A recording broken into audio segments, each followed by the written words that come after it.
Hello students, this is Rahul. Welcome all of you in रसायन room. Students, हम लोग class 10th के रासायनिक अभिक्रियाएं एवं समीकरण चैप्टर के बारे में पढ़ रहे हैं. कल हमने इसका फर्स्ट सेशन पढ़ा था. आज हम लोग इसके सेकंड सेशन में पढ़ेंगे आगे के बारे में. ठीक है, तो यदि आप लोगों ने अभी तक हमारे चैनल को सब्सक्राइब नहीं किया है तो सब्सक्राइब कर लें, क्योंकि जैसे ही इस पर वीडियो अपलोड की जाए ताकि आपको नोटिफिकेशन मिल सके. यदि आप लोगों ने इसको सब्सक्राइब नहीं किया है तो आपको नोटिफिकेशन नहीं मिलेगा. तो हो सकता है कि आप अन्य लोगों से नोट डाउन करने में या पढ़ने में क्या हो जाए, पीछे रह जाएं.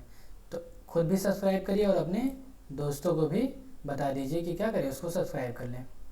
और इस वीडियो का जो PDF है वो मैं आप लोगों को टेलीग्राम चैनल पे रसायन रूम पर, टेलीग्राम चैनल पे जाइएगा, वहाँ रसायन रूम्स डाल के सर्च कीजिएगा, वहीं पे आपको ये जो PDF है वो प्रोवाइड हो जाएगी. वहाँ से आप आसानी से नोट्स बना लें, नोट्स बनाएं, चाहे उसी PDF से पढ़ें. ठीक है, चलिए हम लोग अपने टॉपिक पे चलते हैं. कल हम लोगों ने इसे पढ़ ही लिया था, रासायनिक अभिक्रिया किसे कहते हैं, रासायनिक समीकरण, समीकरण कैसे लिखा जाए, संतुलित रासायनिक समीकरण किसे कहते हैं, इनका महत्व क्या है और इनकी सीमाएं क्या है.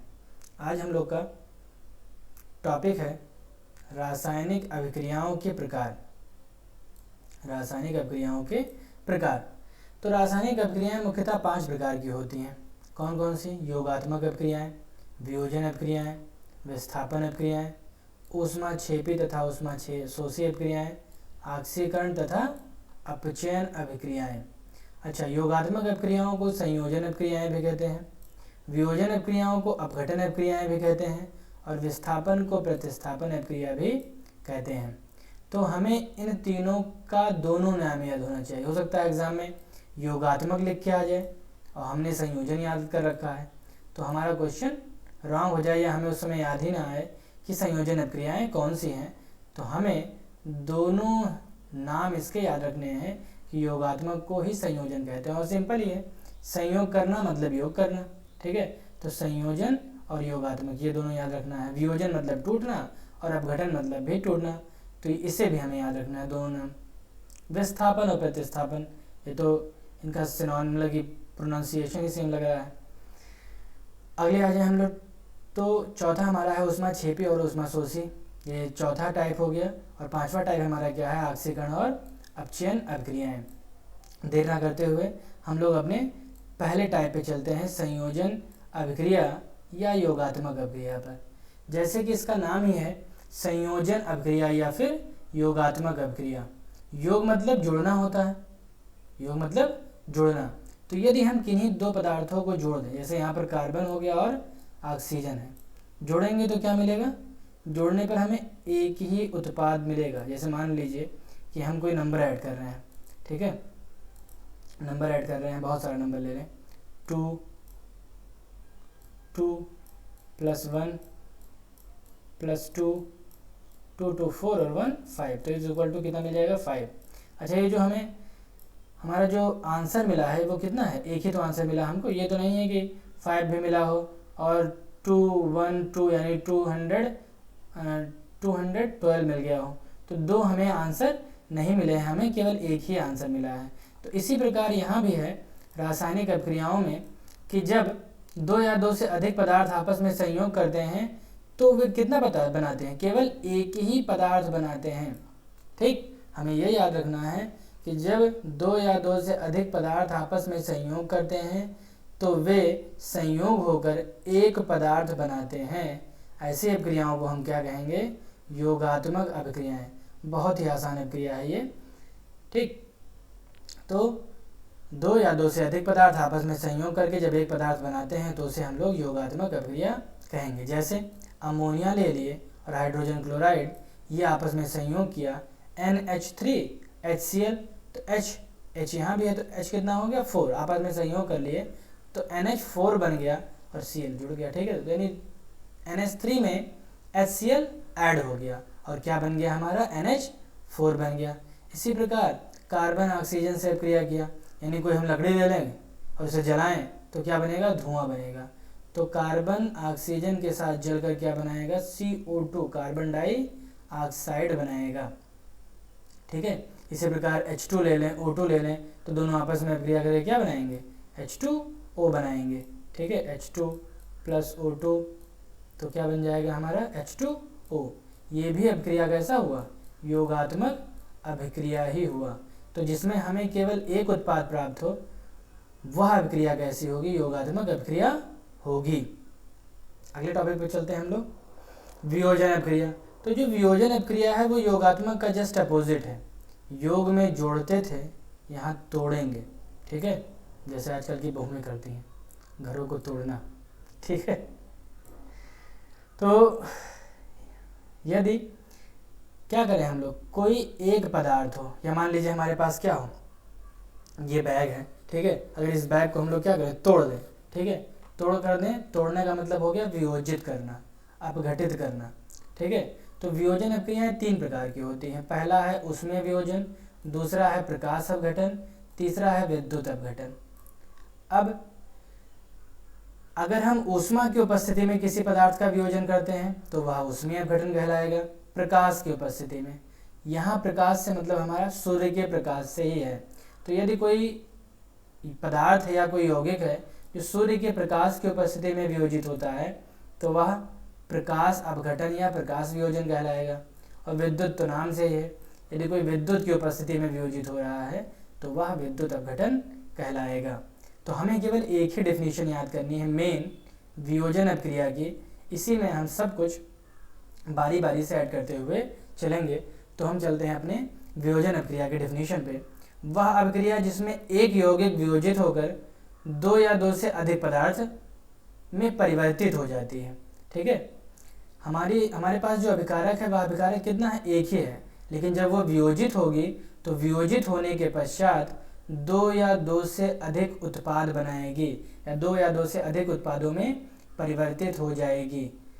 यह अगर हम यहाँ पर ध्यान दें तो ये एक योगात्मक का जस्ट अपोजिट है। योगात्मक में 2 या 2 से अधिक पदार्थ संयोग करके एक पदार्थ बना रहे थे, और यहाँ पर एक पदार्थ वियोजित होकर 2 या 2 से अधिक उत्पाद का निर्माण करेगा। ठीक है, जैसे एग्जांपल हम लोग ले लें तो KClO3 एक अकेला है पोटेशियम क्लोरेट, और यह अभिक्रिया करके क्या दे रहा है हमें, KCl दे रहा है और ऑक्सीजन दे रहा है, 2 से अधिक उत्पादों में वियोजित हो रहा है। तो वह अभिक्रिया जिसमें एक यौगिक वियोजित होकर 2 या 2 से अधिक पदार्थ में परिवर्तित हो जाता है। ठीक, क्या कहलाएगा, वियोजन अभिक्रिया कहलाएगी। एग्जाम्पल हमारा ये हो गया। अब यहाँ ऐसा कुछ नहीं कहा गया है कि किसकी उपस्थिति में वियोजित हो। ठीक है, अब बारी बारी से हम लोग उपस्थिति रखेंगे और समझेंगे कि ये तीनों टाइप्स में डिफरेंस क्या है। तो पहला हमारा टाइप है ऊष्मीय वियोजन या ऊष्मीय अपघटन। ये हमारी हेडिंग हो गई। तो डेफिनेशन पूरी सेम इसी की तरह, वह अभिक्रिया जिसमें एक यौगिक के बाद एक यौगिक कैसे वियोजित हो रही है, ऊष्मा के द्वारा। इतनी बस हमें यहाँ लाइन याद करनी है कि वह अभिक्रिया जिसमें एक यौगिक ऊष्मा के द्वारा वियोजित होती है, यहाँ पर उसको लिखा जाएगा बीच में, वियोजित होकर 2 या 2 से अधिक पदार्थ में परिवर्तित हो जाती है, 2 या 2 से अधिक पदार्थ में परिवर्तित हो जाती है, ऊष्मीय वियोजन अभिक्रिया कहलाती है। हमारे पास पदार्थ एक ही रहेगा और वही पदार्थ वियोजित होकर 2 या 2 से अधिक पदार्थों में परिवर्तित हो रहा है। किसके कारण, ऊष्मा के कारण। ठीक है, ताप के कारण। अगर हम गैस पे रखें कैल्शियम कार्बोनेट चूना पत्थर संगमरमर, ठीक, अब ये नहीं कोई अपने घर का पत्थर निकाल के रख देगा, चूने पत्थर की बात हो रही है। अगर चूना पत्थर को हम लोग जलाएं, गर्म करें, तो वह कैल्शियम ऑक्साइड और कार्बन डाइऑक्साइड में वियोजित हो जाएगी। ठीक है, एक अभिकारक वियोजित किस में हो गई, 2 उत्पाद में। तो यदि कोई एक अभिकारक ऊष्मा के प्रभाव द्वारा या ऊष्मा के द्वारा 2 या 2 से अधिक पदार्थ में परिवर्तित होती है तो उसे हम लोग क्या कहेंगे, ऊष्मीय वियोजन कहेंगे। ठीक, अब हम चलते हैं आगे अपने टॉपिक पे। ऊष्मीय वियोजन हो गया। ऊष्मीय वियोजन के बाद प्रकाश वियोजन या प्रकाश अपघटन। अब यहाँ किस प्रकाश की बात हो रही है, तो सूर्य के प्रकाश की बात हो रही है। किस प्रकाश की बात? सूर्य के प्रकाश की बात। तो फिर से बीच में ऐड कर देंगे कि वह अभिक्रिया जिसमें एक यौगिक सूर्य के प्रकाश के द्वारा वियोजित होकर दो या दो से अधिक पदार्थों में परिवर्तित हो जाती है, प्रकाश वियोजन अभिक्रियाएं कहलाती हैं। जैसे हम लोग सिल्वर क्लोराइड ले लें, यहाँ पे नाम भी लिख लीजिएगा इसका, AgCl का नाम सिल्वर क्लोराइड। नाम लिखने से फ़ायदा ये रहेगा कि अगर यदि एग्जाम में कोई रिएक्शन दिया गया, कहा गया कि सिल्वर क्लोराइड को सूर्य के प्रकाश की उपस्थिति में गर्म करने पर क्या होगा, और आपको सूत्र ही नहीं पता है कि सिल्वर क्लोराइड का सूत्र क्या है, तो आप उस अभिक्रिया को कभी नहीं कर सकते हैं। तो इसलिए हमें क्या होना चाहिए, सभी या जितने भी हमारे हाई स्कूल में यौगिक हैं उन यौगिकों के सूत्र पता होने चाहिए। और वो कब पता होंगे? जब हम उनका रासायनिक समीकरण लिखते हुए उनका नाम भी नीचे क्या करें, मेंशन कर दें। ठीक है, तो नाम मेंशन करते रहेंगे, धीरे धीरे हमको सभी नाम क्या हो जाएंगे, यूज टू हो जाएंगे, याद हो जाएंगे। तो AgCl को सूर्य के प्रकाश की उपस्थिति में क्या कर रहे हैं, गर्म कर रहे हैं। ये H जो लिखा है, H है प्लांक का नियतांक, न्यू है आवृत्ति। तो H जो है, अगर हम किसी रिएक्शन में एरो के ऊपर इस लिखा देखें तो H का मतलब सूर्य के प्रकाश की उपस्थिति ही होगी। तो सूर्य के प्रकाश की उपस्थिति में अगर गर्म करते हैं तो सिल्वर प्राप्त होगा और क्लोरीन। आप लोग चाहें तो न्यू की जगह पे सूर्य का प्रकाश भी लिख सकते हैं।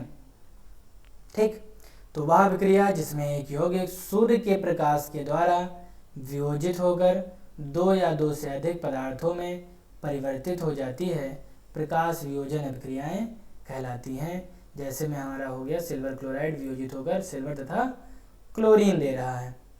अगला हमारा है, दो हो गए, थर्ड है हमारा विद्युत वियोजन।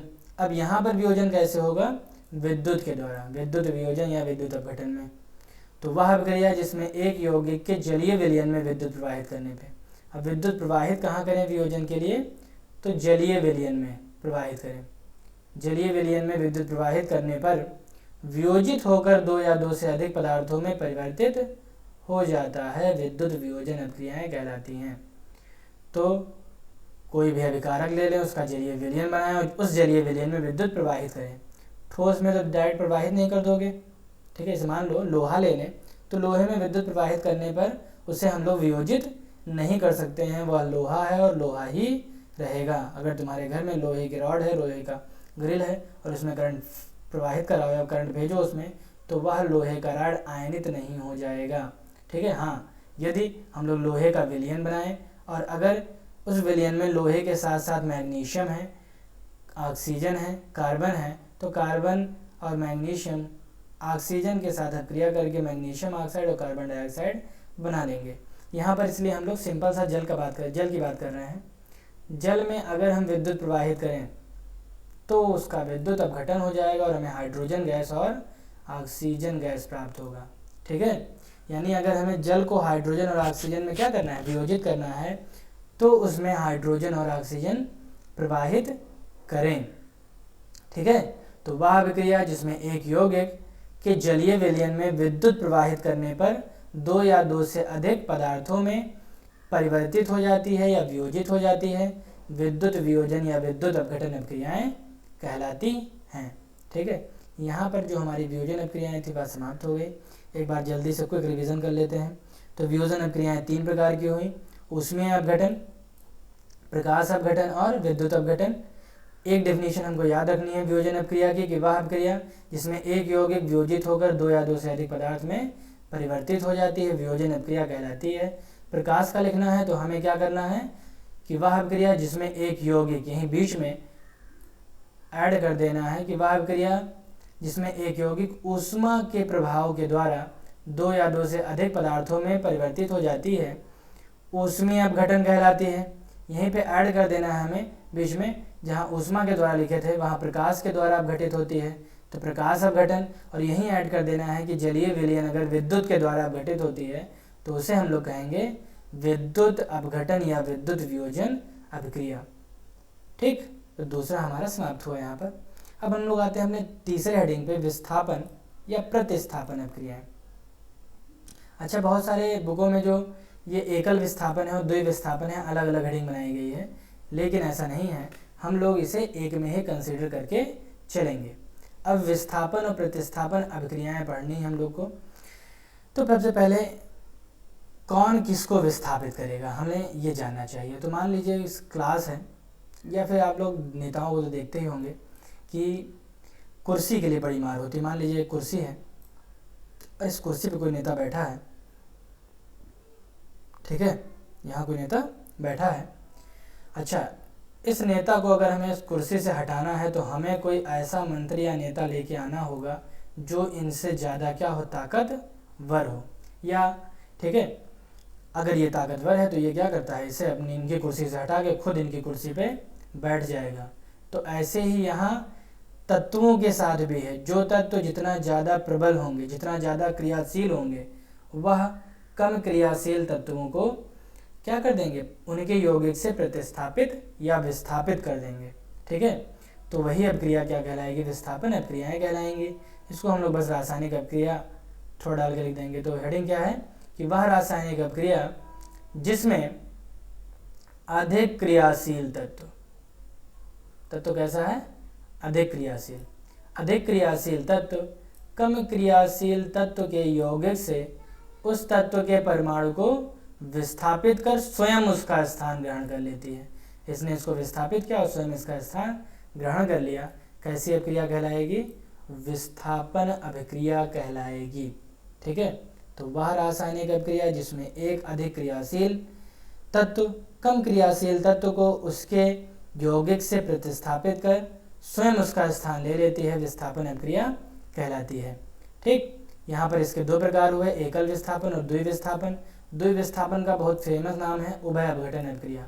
ठीक है, तो ये इम्पॉर्टेंट है, इसे हम लोग को याद रखना है कि द्विविस्थापन को ही हम लोग क्या कहते हैं, उभय अपघटन कहते हैं। अब एकल विस्थापन का क्या मतलब, एकल विस्थापन का मतलब एक कोई तत्व आए या कोई परमाणु आए दूसरे यौगिक से एक परमाणु को विस्थापित करे, केवल एक परमाणु से। ठीक है, तो वह एकल विस्थापन कहलाएगा। यहाँ पर जो डिफिनीशन है हम लोग यही डिफिनीशन लिख लेंगे। ठीक, यही डिफिनीशन एकल विस्थापन के लिए हमारा वर्क करेगा। हमें कोई नई डिफिनीशन लिखने की ज़रूरत नहीं है, हम एक ही डिफिनीशन याद करेंगे और उसे लिख देंगे। हाँ, अगर एग्ज़ाम में आता है तब क्या करें, तो फिर से इसी डिफिनीशन को यहाँ पर रिपीट कर दीजिएगा एकल विस्थापन की जगह पर। तब मत लिखिएगा कि उपरोक्त परिभाषा लिखें, नहीं तो नंबर कट जाएगा और कहेंगे उपरोक्त नंबर दिया गया। ठीक है, तो ऐसा एग्ज़ाम में नहीं करेंगे। एग्ज़ाम में यहाँ पर डिफिनीशन हम लोग दोबारा लिखेंगे। ठीक है, हाँ, तो एकल विस्थापन वही हुआ जिसमें एक परमाणु किसी यौगिक के परमाणु को उससे विस्थापित कर दे और स्वयं उसका स्थान ग्रहण कर ले। देखो यहाँ पर कॉपर सल्फेट था, आयरन इसकी जगह पर आ गया, तो अब आयरन सल्फेट हो गया। ठीक है, हाँ, और प्लस कॉपर बन गया हमारा। ऐसा एक एग्जांपल और लेते हैं, सोडियम कॉपर से रिएक्शन कर रहा है तो क्या बन रहा है, सोडियम सल्फेट बन गया और कॉपर अलग हो गया, विस्थापित हो गया। बेचारा कॉपर बहुत कमज़ोर है। इससे जो क्रियाशीलता है, क्रियाशीलता को समझने के लिए एक विद्युत रासायनिक श्रेणी बनाई गई है। उस श्रेणी को मैं कभी बता दूंगा आप लोग के लिए, आप लोग को उसे याद कर लीजिएगा। उसमें शुरुआत से दिए गए हैं तत्व जो श्रेणी में ऊपर होते हैं वो अधिक क्रियाशील होते हैं और जो कम होते हैं वो, जो नीचे होते हैं वो कम क्रियाशील होते हैं। तो ये जो सोडियम है, जो आयरन है, ये सब, या जिंक हो गए, जितनी भी धातु हैं लगभग, जिंक, कॉपर। अब ये नहीं कि हम लोग सिल्वर ले लें, सिल्वर, कॉपर, Ag, Au, ये सब क्या है, प्लेटिनम, ये सब कम क्रियाशील हैं। जितने भी मेटल्स के आभूषण बनाए जाते हैं, सोना, चांदी, ठीक है, प्लेटिनम, तो ये सब कम क्रियाशील होते हैं। ठीक, अगर ये अधिक क्रियाशील होते तो ऐसा होता कि हाँ, कान में सोना पहने हैं और जंग लग गया, जंग लगने के बाद वो हमारे कान में ही गल के गिर गया, तो ऐसा नहीं है, इनकी क्रियाशीलता बहुत कम होती है। तो विस्थापन और हम लोग प्रतिस्थापन जान पाए। विस्थापन या एकल विस्थापन किसे कहते हैं, जिसमें अधिक क्रियाशील तत्व कम क्रियाशील तत्व को उसके यौगिक से प्रतिस्थापित करके स्वयं उसका स्थान ग्रहण कर लेती है, विस्थापन अभिक्रिया कहलाती है। अब हम लोग चलते हैं द्विविस्थापन पर, द्विविस्थापन या उभय अपघटन पर।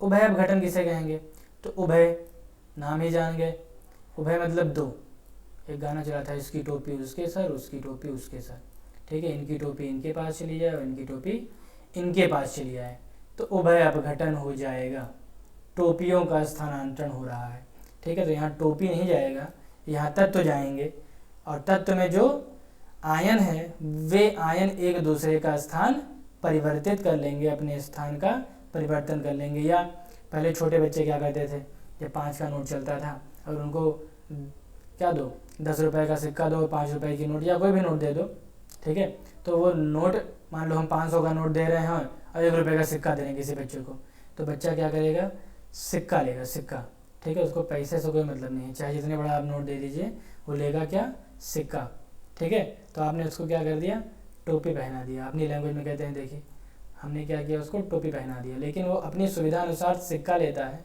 क्यों, क्योंकि वो सिक्के से खेल सकता है, सिक्के को पटक सकता है, सिक्के को दीवार में मार सकता है, सिक्के को घुमा सकता है, ठीक है। लेकिन नोट के साथ ऐसा वो कुछ नहीं कर सकता है, जब तक वो इतना कांड करेगा आप उसको उल्टा लटका देंगे, ठीक है।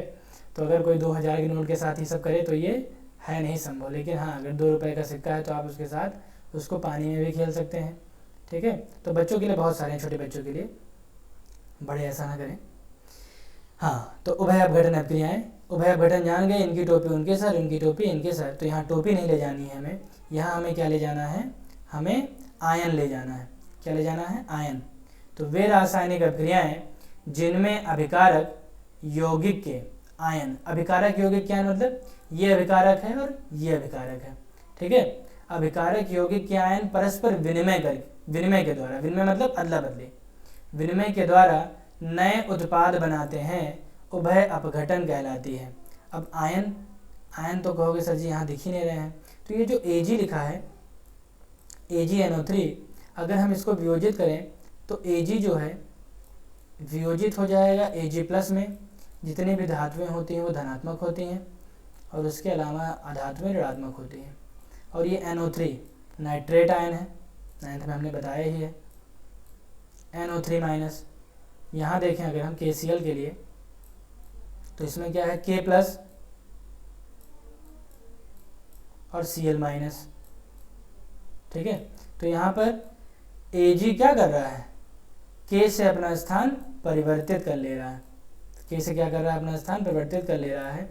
इन दोनों आयनों का क्या हो गया, विनिमय हो गया, अदला बदली हो गई, ठीक। विनिमय वर्ड हमने इसलिए यूज़ कर दिया है ताकि आप लोग को बोर्ड एग्जाम में लिखना है तो बोर्ड एग्जाम में ऐसे वर्ड को आप लिखें जिनका कोई मतलब हो, जिनकी मीनिंग लगे किसी हाई स्कूल के बच्चे ने लिखा है, ठीक है, इसलिए हमने विनिमय का यहाँ पर उपयोग किया है, ठीक है।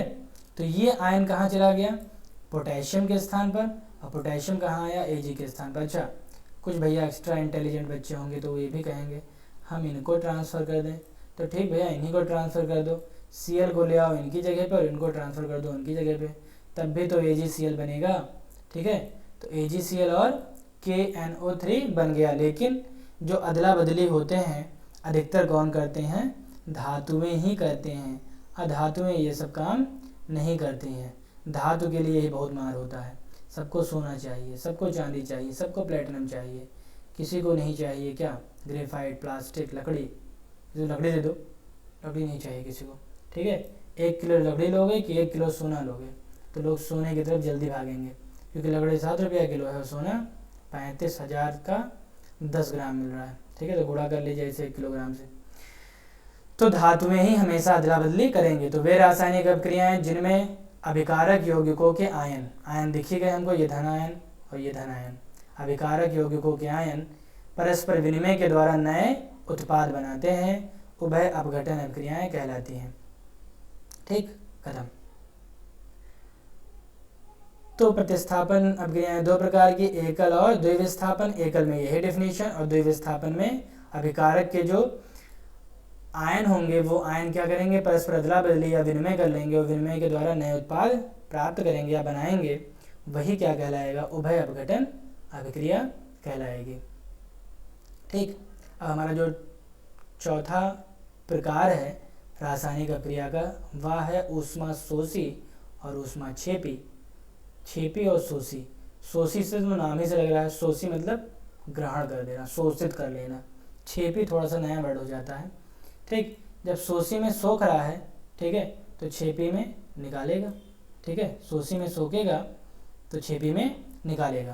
पहले हम लोग शोषी की देख लेते हैं। तो ऐसी अभिक्रियाएं जो ऊष्मा अवशोषित करती हैं, ऊष्मा शोषी अभिक्रिया कहलाती है। अब ऊष्मा अवशोषित करती है, ऊष्मा ग्रहण करती है। जैसे मान लीजिए हम लोग बर्फ़ लें, ठीक है। हम बर्फ़ को पिघलाना चाहते हैं, बर्फ़ लें, बर्फ़ को पिघलाएं, तो क्या करना पड़ेगा, इसे गर्म करने मतलब इसको हम ऊष्मा देंगे, तो प्लस ऊष्मा। अब कितनी ऊष्मा दे रहे हैं, 1 कैलोरी, 2 कैलोरी, 10 कैलोरी, 2000 कैलोरी, ठीक है। तो इसे हम लोग क्या देंगे, ऊर्जा या ऊष्मा, ठीक है। अब ये मत पूछना सर जी ऊर्जा ऊष्मा में क्या अंतर है, ये सब फिजिक्स की बातें हैं। यहाँ हमारे लिए दोनों एक ही हैं, चाहे हम ऊर्जा की बात करें और चाहे ऊष्मा की बात करें, ठीक है। तो अगर हम बर्फ़ को ऊष्मा या ऊर्जा दे रहे हैं तो वह पिघल कर क्या बना लेगा, पानी बना लेगा, ठीक है। और जल ही जीवन है, तो पानी बन गया। अच्छा, अगर हम लोग ऊष्मा इधर दे रहे हैं अभिकारक को, तो ऊष्मा अवशोषित हो रही है, लेकिन अगर यही हम इधर लिख देते तो उत्पाद में प्राप्त हो जाता। जैसे ये कार्बन हो गया, कार्बन मतलब जान लेते हैं हम लोग लकड़ी को, लकड़ी भी तो कार्बन का बना है। तो अगर हम लकड़ी को जलाएं तो वह हमें क्या देती है, ऊर्जा। तो अगर हमें ऊर्जा प्राप्त हो रही है, ठीक है, तो ऐसी अभिक्रियाएं ऊष्मा क्षेपी होंगी। और जो अभिक्रियाएं ऊष्मा लेती हैं, ये ऊष्मा ले रही है, तो ये ऊष्मा शोषी हो गई, ठीक। जल्दी से अपने डेफिनेशन पे आते हैं हम लोग। ऐसी अभिक्रियाएं जो ऊष्मा अवशोषित करती हैं, ऊष्मा शोषी अभिक्रियाएं कहलाती हैं। कार्बन, अच्छा दोनों जगह पे हमने सेम ही लिया है कार्बन का एग्जाम्पल, ताकि आपको याद रहे। कार्बन सल्फर के साथ अभिक्रिया करके कार्बन सल्फाइड अगर बनाएगा तो उसको ऊष्मा चाहिए तभी बनाएगा। लेकिन अगर हम कार्बन को जलाएंगे, ठीक है, जलाएंगे भैया तो धुआं मिलेगा ही, और धुआं के साथ साथ बहुत सारी ऊष्मा भी मिलती हैं। लकड़ी जलाओ, कोयला जलाओ, कागज़ जलाओ, प्लास्टिक जलाओ, ठीक है, किसी भी चीज़ को जला दो तो वह धुआं तो देगी ही, और धुआं के साथ साथ ऊष्मा भी देगी। गर्मी का महीना चल ही रहा है, 10 किलो लकड़ी जलाओ और उसके किनारे 10 सेकंड खड़े हो जाओ, 10 मिनट भी नहीं खड़े होना, 10 सेकंड, ठीक है। तो तुम्हें ज्ञात हो जाएगा कि वो ऊष्मा दे रही है, ठीक है। इतनी ऊष्मा मिल जाएगी, छटक के बहुत दूर भागेंगे, ठीक। तो ऐसी अभिक्रियाएं जो ऊष्मा निर्मुक्त करती हैं वह क्या कहलाएंगी, ऊष्मा शोषी कहलाएंगे, क्षेपी कहलाएंगे, ठीक है। जो निर्मुक्त करेंगे वो ऊष्मा क्षेपी कहलाएंगे, जो ग्रहण करेंगे वो ऊष्मा शोषी कहलाएंगे। एक एग्जांपल और लेते हैं हम लोग, एक है कैल्शियम ऑक्साइड, कैल्शियम ऑक्साइड। तो यदि हम कैल्शियम ऑक्साइड को पानी के साथ मिलाएं, चूना, CaO, ये चूना है हमारा, तो चूने को अगर पानी में मिलाएं तो चूने से बुलबुला निकलता है, देखे होंगे जिनके यहाँ घरों में दिवाली में पुताई होती है, और अगर चूना से पुताई किया जाए तो चूने को पानी में थोड़ी देर के लिए डुबाते हैं तो उससे बुलबुले निकलते हैं, ठीक है। और जो घुमाने वाला होता है वो लकड़ी का होता है, या किसी और चीज़ों को हाथ से नहीं घुमाता है। क्यों हाथ से नहीं घुमाता है, क्योंकि वह ऊष्मा का उत्सर्जन करता है, और यदि हम अपना हाथ उसमें डाल के उसको घुमाएं तो हमारे हाथ तुरंत जल जाएंगे और हाथों पर फफोले पड़ जाएंगे। तो इसलिए देखा होगा आपने पेंटर को, कि पेंटर कभी पेंट को अपने हाथों से नहीं घुमाते, किसी डंडे से ही घुमाते हैं। क्यों, क्योंकि जो चूना होता है वह जब पानी के साथ क्रिया करता है तो CaOH का होल ट्वाइस बनाएगा, यहाँ लिखें, दिख नहीं रहा होगा वहाँ पे, CaOH का होल ट्वाइस बनाएगा, क्या बनाएगा, CaOH का होल ट्वाइस, ठीक है। तो जब चूना होगा, जब इससे क्रिया करेगा तो CaOH का होल ट्वाइस बनाएगा, और प्लस हमें क्या देगा, ऊर्जा देगा या फिर ऊष्मा देगा। इसीलिए हमको उसमें हाथ नहीं डालना चाहिए, ठीक। तो अगर कोई क्वेश्चन पूछे कि यदि हम चूने को पानी में भिगोते हैं तो उस जलीय विलयन में हाथ नहीं भिगोया जाता या हाथ नहीं डाला जाता, क्यों, क्योंकि हमारा हाथ जलने का खतरा है। क्यों खतरा है, क्योंकि वह ऊष्मा क्षेपी अभिक्रिया प्रदर्शित करती है। तो जो ऊष्मा क्षेपी अभिक्रियाएं प्रदर्शित करेंगी वह ऊष्मा का उत्सर्जन करेंगी, और उत्सर्जन करेंगी तो हमें उससे जलने का या डरने का क्या रहेगा, संदेह रहेगा, और हम जल सकते हैं। तो क्षेपी में ऊष्मा उत्सर्जित, शोषी में ऊष्मा अवशोषित, ठीक है। एग्जाम्पल हमें याद करने हैं ये, तो एक बार आप पढ़ ही लिए हैं। अब जब नोट्स बनाएंगे तो नोट्स बनाते समय दोबारा जब इसे पढ़ेंगे तो अपने आप याद हो जाएगा, ठीक है। आज के लिए बस इतना ही। कल हम इसका 5वां टाइप पढ़ेंगे, क्यों, क्योंकि 5वां बहुत ही इत्मीनान से पढ़ा जाएगा, वो बहुत ही इम्पोर्टेंट है। ठीक, तो आज के लिए बस इतना ही। हाँ, यदि आपको ये वीडियो अच्छी लगी हो तो कमेंट सेक्शन में कमेंट करिएगा, और जो भी सुझाव हो वो कमेंट सेक्शन में आप दे सकते हैं। साथ ही साथ इस चैनल को लाइक, शेयर और सब्सक्राइब जरूर करिएगा। आपके सभी दोस्तों तक ये जो चैनल है वो भेजा नहीं जा सका है, तो यदि आपके जिन दोस्तों को ये वीडियो नहीं मिला है या इसकी लिंक नहीं भेजी है तो आप उनको ये वीडियो ज़रूर भेज दीजिएगा, ताकि उनका भी कुछ हेल्प हो और वो भी अच्छा नंबर पाएँ। बहुत सारे लड़के क्या होते हैं, दोस्तों को भेजते ही नहीं हैं कि हम ही पढ़ लें और हमें 30 मार्क हाँ हो जाए। ठीक है, तो ऐसा मत करना, अपने दोस्तों को भी भेजना ताकि उनका भी कुछ हेल्प हो। ठीक है, थैंक यू।